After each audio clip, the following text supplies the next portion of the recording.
Assalamualaikum warahmatullahi wabarakatuh. Selamat datang di podcast pertama kami. Saya Putri Anissa Damayanti dengan 3 NIM terakhir 150. Saya Khairul Ramadhani 3 NIM 122. Saya Salsabila Aisyah 3 NIM terakhir 131. Kali ini kami akan berbicara tentang hubungan antara wahyu dan pengetahuan. Nah, mengenai apa sih pengertian wahyu itu, fungsi wahyu, pengertian wahyu, dan lain sebagainya akan dibahas dalam podcast ini. Oke, tanpa menunggu waktu lama, kita langsung saja pada pembahasannya. Check this out. Menurut pengetahuan kalian, pengertian wahyu itu seperti apa sih?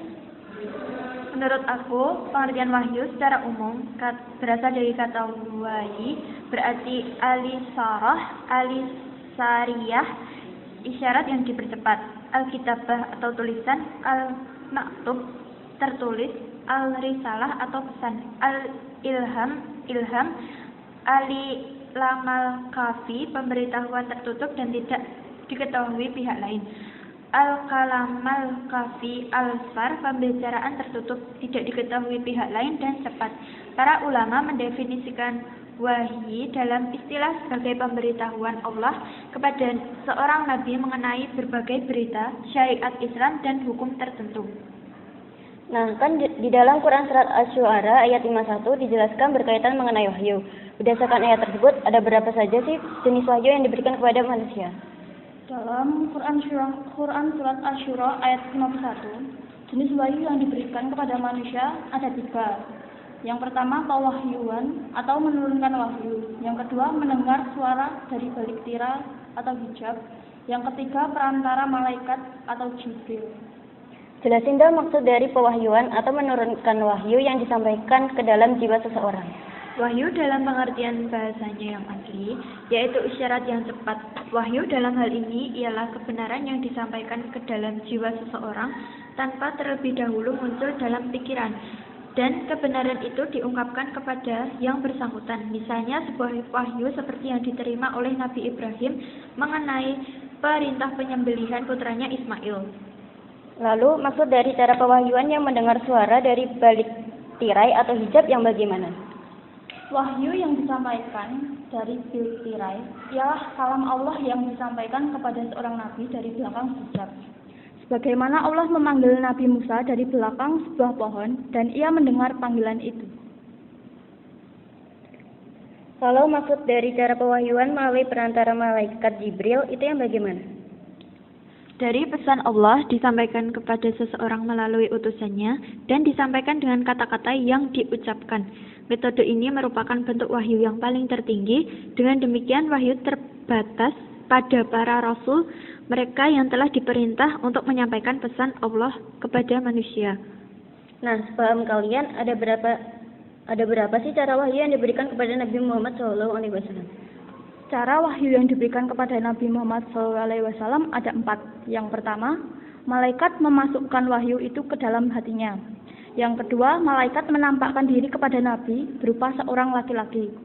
Yang ketiga, wahyu yang datangnya seperti gemericing lonceng. Yang keempat, malaikat menampakkan dirinya kepada Nabi tidak berupa seorang laki-laki, tetapi benar-benar seperti rupa asli. Fungsi wahyu sendiri itu apa? Fungsi wahyu sendiri adalah memberikan informasi kepada manusia, dalam arti wahyu memberitahukan kepada manusia tentang cara berterima kasih kepada Sang Pencipta atau Allah Subhanahu wa Ta'ala. Kedua, menyempurnakan akal sehingga mengetahui yang baik dan yang buruk. 3. Menjelaskan perincian pahala dan hukuman yang diterima oleh manusia di akhirat. 4. Menguatkan pendapat akal dan sifat sakral dan absolutnya. Oke, lanjut berkaitan tentang pengetahuan. Ilmu pengetahuan sendiri terdiri dari 2 kata, yaitu ilmu dan pengetahuan. Mengapa 2 kata ini sering kali dibandingkan seolah-olah satu makna, tidak memiliki makna lainnya? Secara etimologi, ilmu pengetahuan terdiri dari 2 kata, yaitu ilmu dan pengetahuan. 2 kata ini seringkali disandingkan seolah-olah satu makna, tidak memiliki makna lainnya. Kata ilmu berasal dari bahasa Arab alimah ya'lamu yang berarti pengetahuan. Penggunaan kata ilmu dalam preposisi bahasa Indonesia seringkali sama dengan kata science dalam bahasa Inggris. Kata science sendiri sebenarnya bukan kata asli Inggris, tetapi pada dasarnya merupakan serapan dari bahasa Latin, scio, shire, yang berarti pengetahuan. Dalam Kamus Bahasa Indonesia, ilmu ialah pengetahuan tentang suatu bidang yang disusun secara sistematis menurut cara tertentu yang juga dapat digunakan untuk menggambarkan gejala-gejala tertentu. Menurut definisi di atas, ilmu adalah bagian dari pengetahuan yang diperoleh melalui metode ilmiah yang sistematis atau ijtihad. Sedangkan pengetahuan diperoleh manusia dari kebiasaan dan pengalaman. Dari sini dapat disimpulkan bahwa ilmu pengetahuan ialah fakta empiris dan rasional yang dibangun oleh seseorang melalui percobaan dan pengalaman yang telah terbukti kebenarannya dan diakui oleh banyak orang. Lalu, fungsi ilmu pengetahuan jika dilihat dari sudut pandang statis dan dinamis itu yang bagaimana?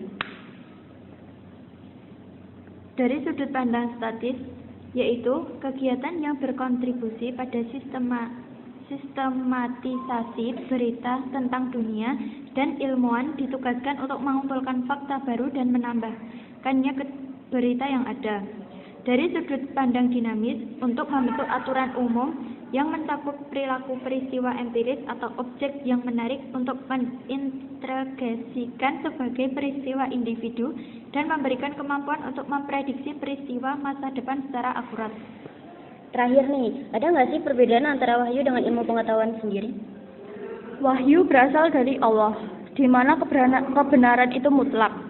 Sedangkan ilmu pengetahuan didasarkan pada ra'yu atau akal budi rasio manusia, di mana kebenaran itu relatif. Proses pencapaian kebenaran wahyu dengan manusia menemukan kebenaran dengan melihat teks-teks kitab suci dan sunnah Rasul. Sedangkan ilmu pengetahuan melewati langkah-langkah metodologi ilmiah melalui eksperimen. Sifat kebenaran yang dicapai, kebenaran wahyu bersifat mutlak karena berasal dari Allah Subhanahu wa taala. Sedangkan ilmu pengetahuan kebenarannya bersifat nisbi atau relatif. Nah, itu dia teman beberapa pendapat kami mengenai hubungan antara wahyu dan pengetahuan. Terima kasih sudah meluangkan waktu Anda untuk mendengarkan podcast ini. Sampai jumpa, see you. Wassalamualaikum warahmatullahi wabarakatuh.